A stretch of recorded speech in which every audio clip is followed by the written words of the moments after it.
ध्येय टीवी के daily MCQ programme में आप सभी का स्वागत है।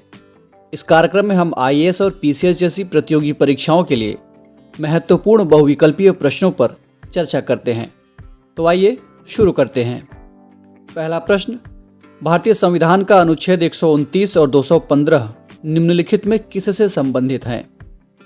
आपके विकल्प हैं ए, न्यायालय की अवमानना से, बी, सांसदों अथवा विधायकों की सदस्यता समाप्ति से, सी, लोकसभा अथवा विधानसभा के पीठासीन अधिकारियों से, अथवा विकल्प डी, भूमि अधिग्रहण से। इस प्रश्न का सही उत्तर है विकल्प ए। इसकी व्याख्या देख लेते हैं। हाल ही में एक मामले की सुनवाई करते वक्त सर्वोच्च न्यायालय ने कहा कि अदालत की अवमानना की शक्ति को विधायी कानून द्वारा भी छीना नहीं जा सकता। इसके बाद से न्यायालय की अवमानना का मुद्दा चर्चा में आ गया। भारत के संविधान के अनुच्छेद 129 और 215 में क्रमशः सुप्रीम कोर्ट और हाई कोर्ट को कोर्ट ऑफ रिकॉर्ड का दर्जा दिया गया है। इसमें उन्हें अपनी अवमानना के लिए किसी को भी दंडित करने का भी अधिकार है। यानी अगर कोई कोर्ट का फैसला नहीं मानता है तो उसके ऊपर कार्रवाई की जाएगी। कोर्ट ऑफ रिकॉर्ड का मतलब ये हुआ कि सुप्रीम कोर्ट या हाई कोर्ट के आदेश तब तक प्रभावी रहेंगे जब तक कि उन्हें किसी कानून या दूसरे फैसले द्वारा खारिज न कर दिया जाए। बढ़ते हैं दूसरे प्रश्न की ओर। हाल ही में विवेक राम चौधरी को निम्नलिखित में किस पद पर नियुक्त किया गया है? आपके ऑप्शंस हैं ए, सीबीआई प्रमुख के तौर पर, बी, भारतीय वायुसेना में एयर चीफ मार्शल के तौर पर, सी, भारतीय प्रतिस्पर्धा आयोग के अध्यक्ष के तौर पर, अथवा विकल्प डी, संघ लोक सेवा आयोग के अध्यक्ष के तौर पर।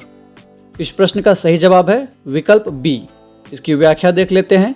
हाल ही में विवेक राम चौधरी को भारतीय वायुसेना चीफ यानी एयर चीफ मार्शल के पद पर नियुक्त किया गया। उन्होंने air chief marshal RKS Bhadauria की जगह ली। तीसरा प्रश्न, 3D मैपिंग के संबंध में निम्नलिखित में कौन सा अथवा कौन से कथन सत्य हैं? पहला, ये एक तकनीक है जिसकी मदद से किसी भी जगह की डिजिटल त्रिविमीय आकृति तैयार की जा सकती है। दूसरा, हाल ही में बृहन मुंबई नगर पालिका ने मुंबई की पहली 3D मैपिंग तैयार की। आपके ऑप्शंस हैं ए, केवल एक, बी, केवल दो, सी, एक और दो दोनों, अथवा ऑप्शन डी, इनमें से कोई नहीं। इस प्रश्न का सही उत्तर है विकल्प सी। नजर डालते हैं इसकी व्याख्या पर। हाल ही में बृहन मुंबई नगर पालिका यानी बीएमसी ने पहली बार 3D मैपिंग की। बता दें कि 3D या 3 डायमेंशनल मैपिंग एक तकनीक है जिसकी मदद से किसी भी जगह की यानी स्थान की डिजिटल त्रिविमीय आकृति तैयार की जा सकती है। बीएमसी द्वारा 3D मैपिंग के लिए भूस्थानिक टेक्नोलॉजी का इस्तेमाल किया गया। भूस्थानिक टेक्नोलॉजी ग्लोबल पोजिशनिंग सिस्टम यानी जीपीएस, भौगोलिक सूचना प्रणाली यानी जीआईएस और रिमोट सेंसिंग यानी आरएस का एक मिश्रित स्वरूप है। बीएमसी ने बताया कि ये 3D मैपिंग शहर को बेहतर शहरी शासन, बुनियादी ढांचे में सुधार और आपदा प्रबंधन जैसे कामों में मदद करेगी। बढ़ते हैं चौथे प्रश्न की ओर। स्वापक औषधि और मनः प्रभावी पदार्थ अधिनियम 1985 के बारे में निम्नलिखित में कौन सा कथन सत्य है? पहला, ये कानून संविधान के अनुच्छेद 44 के उद्देश्यों को पूरा करने के लिए लाया गया है।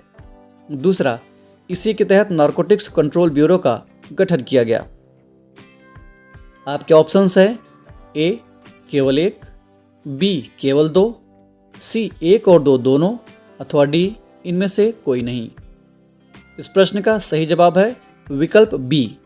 अब इसकी व्याख्या देख लेते हैं। हाल ही में मशहूर अभिनेता शाहरुख खान के बेटे आर्यन खान को कथित तौर पर ड्रग्स लेने का दोषी पाया गया। हालांकि अभी मामले की जांच चल रही है। बता दें कि भारतीय संविधान के अनुच्छेद 47 में स्वास्थ्य के लिए नुकसानदायक नशीली दवाओं, मदिरा, ड्रग के औषधीय उपयोग से इतर उपयोग पर प्रतिबंध की बात कही गई है। इसके अलावा संसद ने ड्रग्स पर लगाम लगाने के मकसद से स्वापक औषधि और मनः प्रभावी पदार्थ अधिनियम 1985 नाम का एक कानून बनाया है।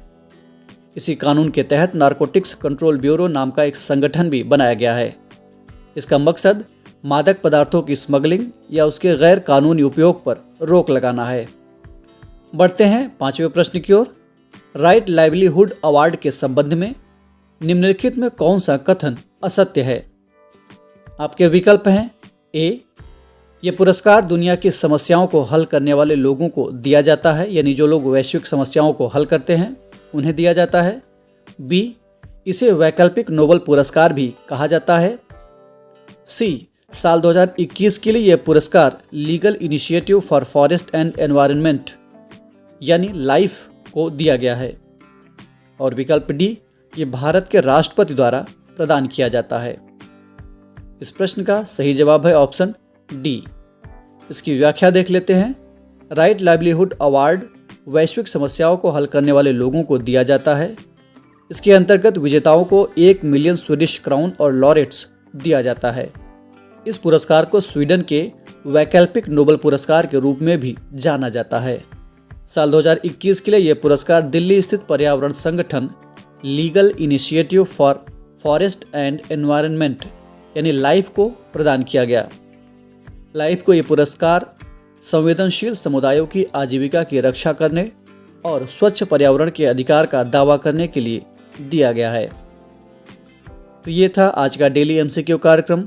आपको ये कार्यक्रम कैसा लगा कमेंट करके हमें ज़रूर बताइएगा। साथ ही हमें ये भी बताइएगा कि आपके 5 में से कितने प्रश्न सही हुए। यहाँ आपको एक बात बता दें कि हम जिन प्रश्नों को शामिल करते हैं वो ज़रूरी नहीं कि वो आज के ही करंट अफेयर्स पर आधारित हैं।